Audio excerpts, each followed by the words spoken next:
SPV3 is one of, if not the longest running mod in the Halo community, and it's certainly the most ambitious. A little over a year ago, SPV3 released the first half of this mod. It featured the Pillar of Autumn, all the way up to Assault in the Control Room. Well, as of a few hours ago, they released the second half of Halo, meaning the full release of SPV3 is here, available for everyone to play. The second half of Halo was certainly not the height of the Halo franchise, so they had their hands full. And how did they do? Well, I feel we should take a step back first, and discuss what SPV3 even is. SPV3 stands for Single Player Version 3.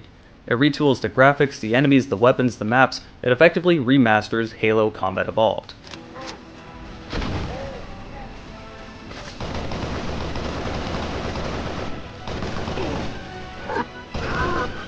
Halo Combat Evolved came out in 2001, so understandably the engine is quite a bit old and dated. With that said, SPV3 makes this game look far better than it originally did, fully utilizing open source. Just having open source alone allows you to change things that may be standard nowadays but weren't back then. 1920 by 1080 resolution or anything that uses a 16:9 resolution just isn't possible in the original Halo game, but now with open source is completely compatible to do anything up to 4K. Changing your FOV wasn't possible in the first game without a workaround, and open source simply allows you to do it easily. But if we take a step past adding in the standards that we expect nowadays, it's pretty amazing what they did to this engine. Every once in a while I stopped and actually just took a second to look at the scenery in front of me. Even though the graphics and engine are fairly dated, the presentation is incredibly strong in this mod. But the best addition by far are the 60 FPS animations. You heard that right, someone finally got 60 FPS animations working in Halo 1.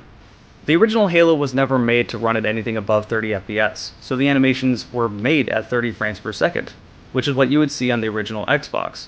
But when it was ported to PC, you could play at 60 FPS, but the animations would still run at 30 frames per second. So all the reload animations and the cutscenes looked jittery and a bit off. If I understand correctly, someone outside of the SPV3 team got 60 FPS animations working, and the SPV3 team just added it into their mod. Regardless, animations are no longer ugly and distracting.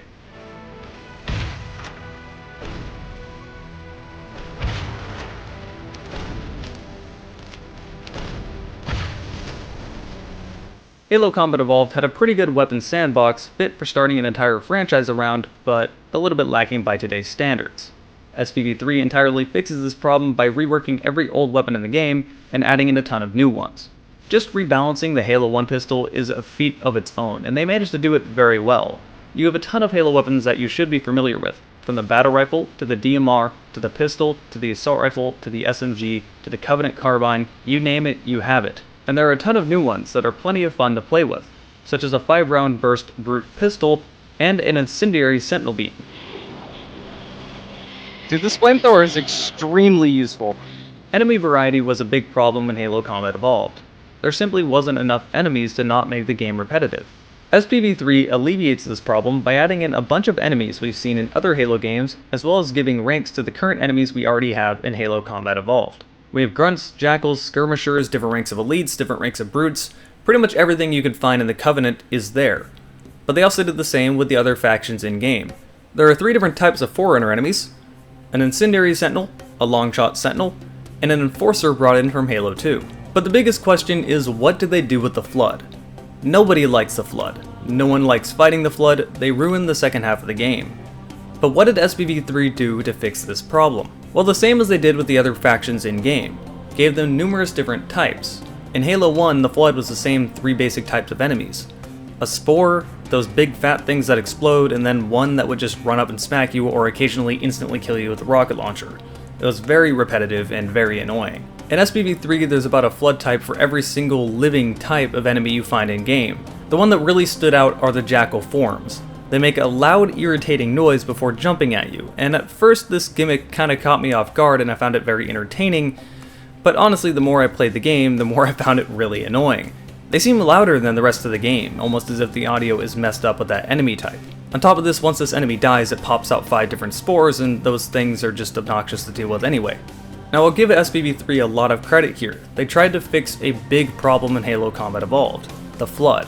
And it definitely did help, but at the end of the day it's still the Flood, and they're still not that great to fight anyway.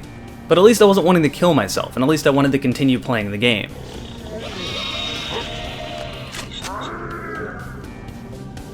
Another problem SPV3 faced was making the second half of the game less repetitive through map design. The second half of Halo Combat Evolved was more or less just backtracking what you had already played before. Honestly, once I got past 343 Guilty Spark, I just skipped every mission after that up until the Maw, and just played that one instead. So how did they fix this? Well, the maps have been changed to begin with, for better or for worse, and this really depends on the person. For example, Two Betrayals had a lot added to that level that wasn't originally part of that mission.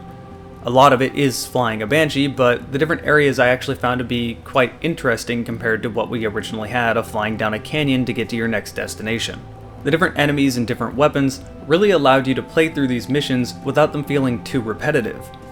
But with that said, a lot of these missions just take what they already had and add on to it.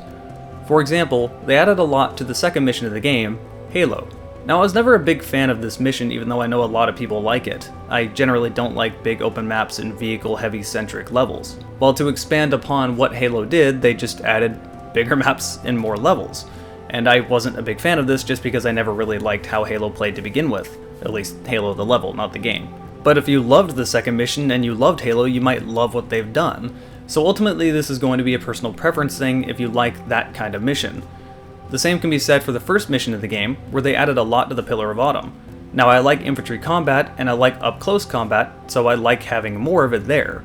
But someone that maybe doesn't like that as much as I do may feel like it drags on a bit too long, if that makes sense. I kind of got that feeling with the Two Betrayals. This mission felt like it was dragging on a little too long. Now, in its defense, it does add some new vehicles like the Sparrowhawk, which is completely awesome to pilot, but the mission did drag for pretty long. But again, if you liked this mission and wanted more of it, you'll love that it's longer, but some of you other people might check out a little bit and quit and come back later. Just as they did with the weapons, plenty of new vehicles were added that originally weren't in Halo Combat Evolved, such as the Gun Goose being exactly as it sounds, a gun goose with two grenade launcher assault rifles mounted to the front that is completely awesome but a little bit odd to drive, and the Sparrowhawk I mentioned earlier. This adds some variety compared to the usual just Warthog and Ghosts we had in the first game. This thing is pretty cool. I'm more than okay with this. The amount of work they put into SPV3 and what they've been able to do is absolutely astounding. They managed to make something that feels unique, different from anything else you played in the Halo franchise while still feeling uniquely Halo. When you play SPV3, it honestly doesn't feel like Halo Combat Evolved anymore. But it still feels like Halo, and that's a good thing. It feels like its own standalone game. It does attempt to fix problems that Halo Combat Evolved introduced into its game, such as the entire second half, and I feel it moderately succeeds at that, or at least it alleviates some of the problems. They're still there and you can still feel them. The Flood are still the Flood. Your backtracking is still backtracking. But it's playable and it doesn't make you want to kill yourself anymore. It's genuinely enjoyable. But that all leads up to one mission, one final mission, the Maw. And I really wanted to talk about this one, because it was a mission that everyone already liked to begin with, one of the favorites in the franchise, and it was a lot of fun in Halo Combat Evolved. But SPV3 managed to make it even better. The sections they added that weren't originally part of the Maw stood out quite a bit, having parts of the ship that are broken apart and angled downward so that you could really tell the ship had been completely torn up. To add to this, vast majority of the level is almost completely dark, and it's very hectic having to fight between the Sentinels, Flood, and the Covenant in complete darkness. Thankfully, you do have the visor from ODST to alleviate this, but man, it just makes for a very interesting combat scenario. It adds a unique atmosphere that should have been a part of Halo Combat Evolved's original Maw, but didn't exist. What is going on in this ship? So what's the verdict? Is it worth playing the second half of Halo again? Or should you just wait for another mod? Thankfully, SPV3 never disappoints. You have nothing to lose if you have a computer other than to simply try out this mod. It's free and a ton of fun. If you want a unique single-player Halo experience that Halo 5 simply couldn't itch, check out SPV3. You won't be disappointed. A huge shout out goes to my patrons over on my Patreon, which are the names you see on screen right now.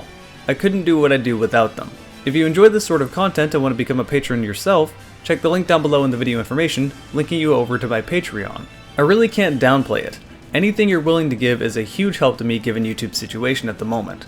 If you want to just get involved with my community, check the Discord link down below in the video information as well. And you can talk to me over on Discord, where I am very active. Thank you so much for watching this video, and be expecting a new review every Saturday, with streams every day at 4 PM Pacific Standard Time.